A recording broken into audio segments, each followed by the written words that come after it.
If you're a creative and you're anything like me, odds are you've hit a rut before.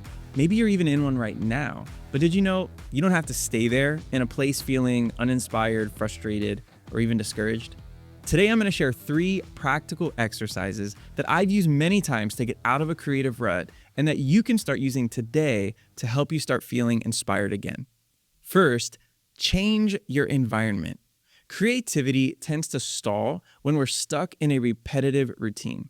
A new environment triggers your brain to perceive things differently. According to Dr. Andrew Huberman, novel stimuli, which is new sights, new sounds, and new experiences, release dopamine, which enhances learning, motivation, and creative thinking. Harvard Business Review reported that companies encouraging movement and changes in workspaces saw higher creativity and productivity. So it's not just about where you are, but how often you shift your environment. So here's what I do to change up my environment. I have 3 official workspaces that I rotate between: a desk in my home, a desk in my garage, which I'm at right now, and a small office in town. Now, I know everyone's situation is different, but here's my point. If you've been working from the same desk, by the same window, in the same room, day after day after day, it's time for a change. In times when I only had one workspace, I would rearrange my desk setup, change the direction, move around the plants, get a new mouse pad, anything I could do to make my environment unfamiliar but still inviting. The second thing I do is utilize coffee shops, cafes, and co-working spaces. Now, this is common among creatives already, but find a few spots that are local that you could rotate between, and then find a few spots 20 or 30 minutes away that you can try out. Lastly, I love to be in nature, so I'm constantly utilizing park benches, walking trails, and scenic areas as ways to change up my environment.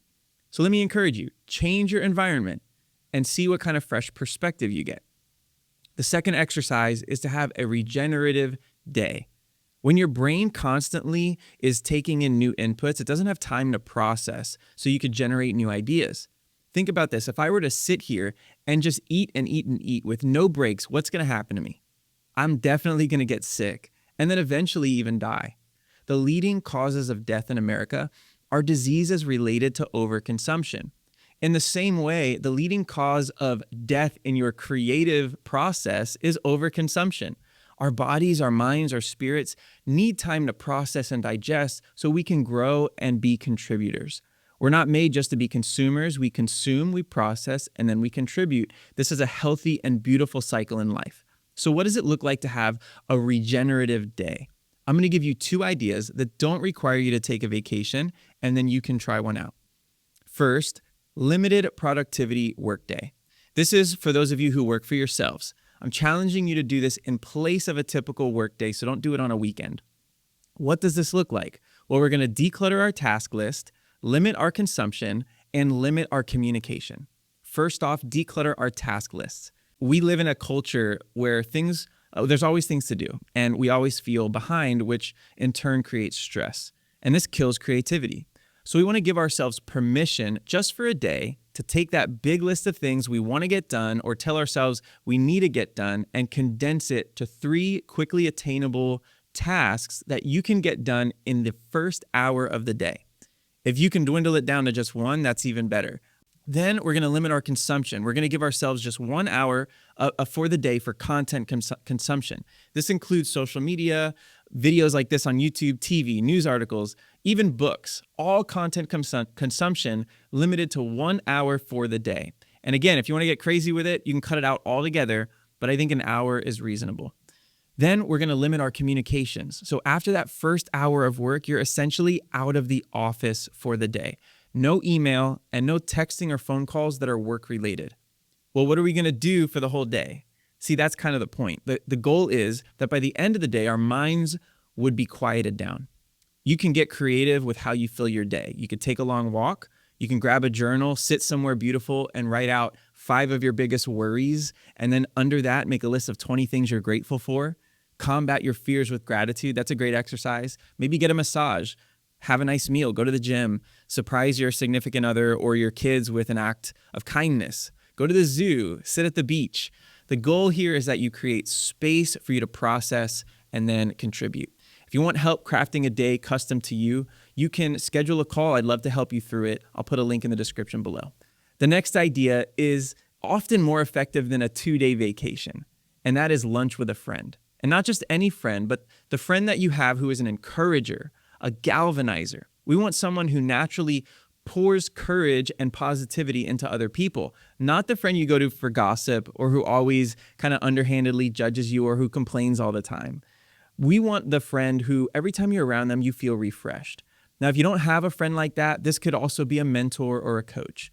But a one-on-one lunch with the right person can do in 1 hour what a 3-day vacation can do in terms of rejuvenating your spirit and getting those creative juices flowing.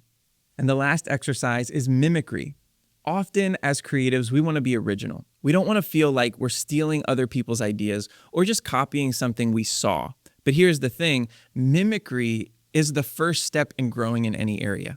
Painters copy famous works of art, not to steal, but to study light, color, and form through hands-on practice. The Beatles started mimicking Chuck Berry and Buddy Holly. Learning other songs trained their ear and shaped their sound. Same goes with cooking, learning a sport, even photography. The early stages of our journey always starts with mimicry. So what am I trying to say here? Sometimes we just need a reset. We need to go back to the beginning of the creative process and actually mimic, because through that, we find the inspiration to create something fresh. Think about every chef, athlete, artist, singer who you've heard share their origin story. They have people they looked up to and who inspired them in their craft, and they spent long hours of mimicry, which became a foundation for them to build on. Studying and repeating high-level work is a core component of mastery across disciplines, and that's from sports to business to the arts. So if you're an artist, a musician, a writer, photographer, an entrepreneur, in whatever kind of creative work you're trying to reignite your inspiration, try to mimic something that you're inspired by. And then you can modify that, then you can make it your own. Originality is born out of mimicry. Now, if there's any other techniques or exercises that you've used to break out of a creative rut, put them down in the comments below. I'd love to hear about them. See you next time.